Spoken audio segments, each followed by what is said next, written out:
आज अराजपत्रित कर्मचारी महासंघ चंबा द्वारा बीआरसी कार्यालय में एक प्रेस वार्ता का आयोजन किया गया, जिसमें कर्मचारी वर्ग के विभिन्न मुद्दों पर मंथन किया गया तथा आगामी रणनीति बनाई गई। इस उपलक्ष्य पर बोलते हुए महासंघ के जिला अध्यक्ष अजय जरियाल ने बताया कि जिला में नए संगठन बनाए जा रहे हैं, उन सब की वास्तविकता कुछ और है।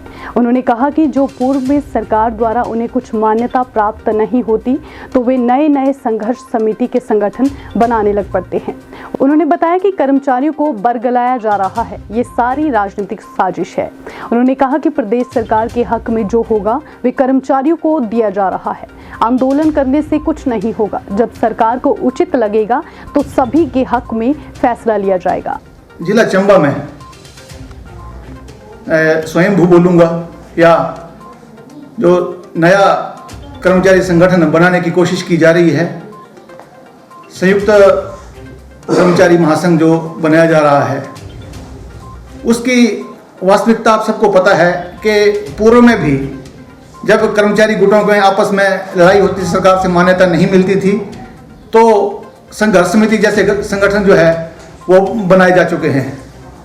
लेकिन उनका वजूद आप सभी को पता है, क्योंकि ये लोग ऐसे लोग हैं जो हर सरकार में मतलब अपने घुसने का प्रयास करते हैं कि हमारी मान्यता कहीं ना कहीं हमें कोई मान्य सरकार हमें कोई पूछे, लेकिन कर्मचारियों को ये लोग गुमराह कर रहे हैं। इनका अस्तित्व इतना ही है, इनको आज तक ये नहीं मालूम कि जो सरकार जिसको मान्यता देती है वही संगठन जो है वो सरकार कर्मचारियों की मांगें रखता है। लेकिन ऐसा ही हुआ है, वो किसी के नाम की भी संज्ञा दें, कुछ भी पुकारें, लेकिन ये वास्तविकता है कि हाँ, कर्मचारी मान्यता को लेकर जो खींचतान चली थी, सरकार ने अपनी एजेंसियों से जांच पड़ताल करवा के जैसा भी उचित समझा तो अश्विनी ठाकुर जी को मान्यता दी है। और उन्होंने अपनी कार्यशैली से, अपने विवेक से कर्मचारी हित में, आप सभी रोज ही कवर करते हैं, देखते हैं, कर्मचारी वर्ग सुनता है कि 27 को जो मीटिंग हुई थी उसमें जो निर्णय लिए गए थे वो बिल्कुल ऐतिहासिक थे, क्योंकि पहले कभी जेसीसी की बैठक में ये निर्णय नहीं हुआ था कि आपको ये पे कमीशन दिया जाएगा। 2009 की नोटिफिकेशन थी एनपीएस कर्मचारियों के लिए, हम उनका तहे दिल से स्वागत करते हैं, धन्यवाद करते हैं कर्मचारियों के लिए कि जो लागू की गई है। और कई मामले थे जिनकी नोटिफिकेशन हुई है और कर्मचारी इससे कहीं खुश भी है, लेकिन थोड़ा कमियां हैं। हम भी इस चीज़ को मानते हैं, त्रुटियां हैं पे कमीशन में, कि जैसे राइडर को लेके है, कर्मचारियों को नुकसान है। हम सरकार से यही मांग करते हैं कि राइडर का जो है उसे मतलब समय रहते उसको निपटाया जाए, कर्मचारियों को इसका लाभ दिया जाए। बाकी ये लोग जो कर्मचारियों को गुमराह करते हैं, आपने देखा होगा कि मात्र आपने कवर किया है 100 या 125 लोग आए हुए, और जहां तक कर्मचारियों की संख्या चंबा में लगभग 20 या 22 हजार के करीब कर्मचारी है। तो इसमें जैसे एनजीओ के जो सदस्य हैं वो किसी कारपोरेशन के नहीं होते हैं, किसी बोर्ड के नहीं होते हैं। एनजीओ के सदस्य लेक्चरर नहीं है, जेबीडीज नहीं है, हाँ, लेकिन कर्मचारी हैं। हम उनकी उस मांग का समर्थन करते हैं जो उन कर्मचारियों के हित में है, लेकिन तरीका गलत है। सरकार को डराएंगे, धमकाएंगे, सरकार किसी के दबाव में आने वाली नहीं है। सरकार ने कर्मचारियों के लिए जो उचित समझा वो किया और कर रहे हैं, और उम्मीद करते हैं कि ठाकुर जी अपने विवेक से, अपने रसूख से जो मांगे हमारी पेंडिंग पड़ी हैं, राइडर का है, बाकी अलाउंसेस का है, ये चीज़ मतलब उम्मीद करते हैं कि इलेक्शन से पहले ये सारी चीज़ें सॉर्ट आउट हो जाएंगी। बाकी कर्मचारी अपना संयम रखें, जो चीज़ उनके हक की है उन्हें मिलेगी।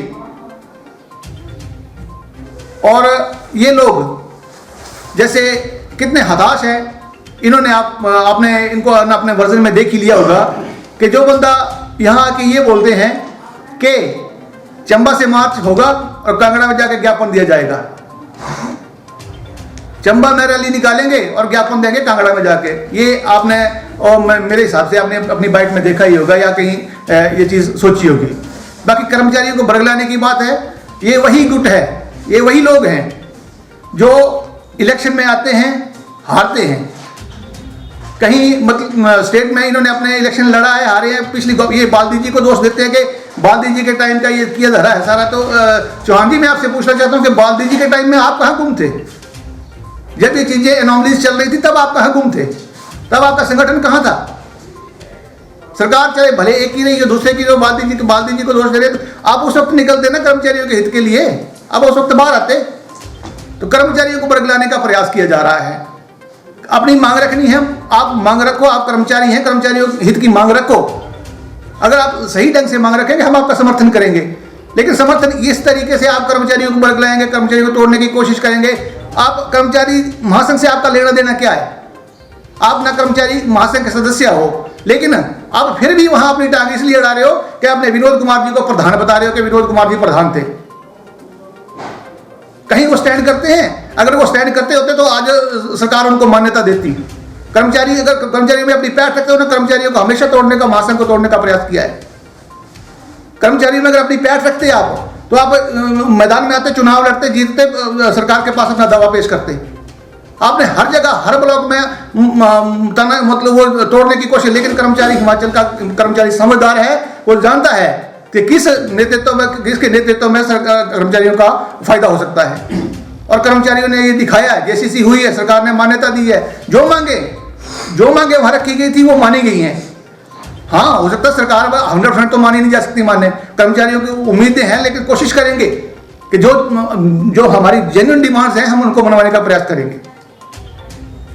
तो मैं आप प्रेस बंधुओं के माध्यम से ये जरूर बोलना चाहूंगा कि मुख्यमंत्री महोदय ने साफ शब्दों में कहा है कि इस गांधीवादी देश में अहिंसा का कोई स्थान नहीं है।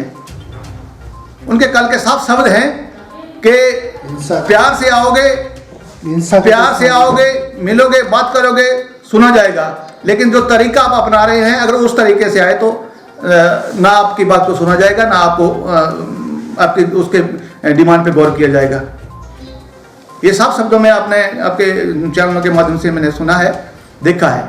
तो मेरा कर्मचारियों से यही निवेदन रहेगा कि मतलब धैर्य रखें।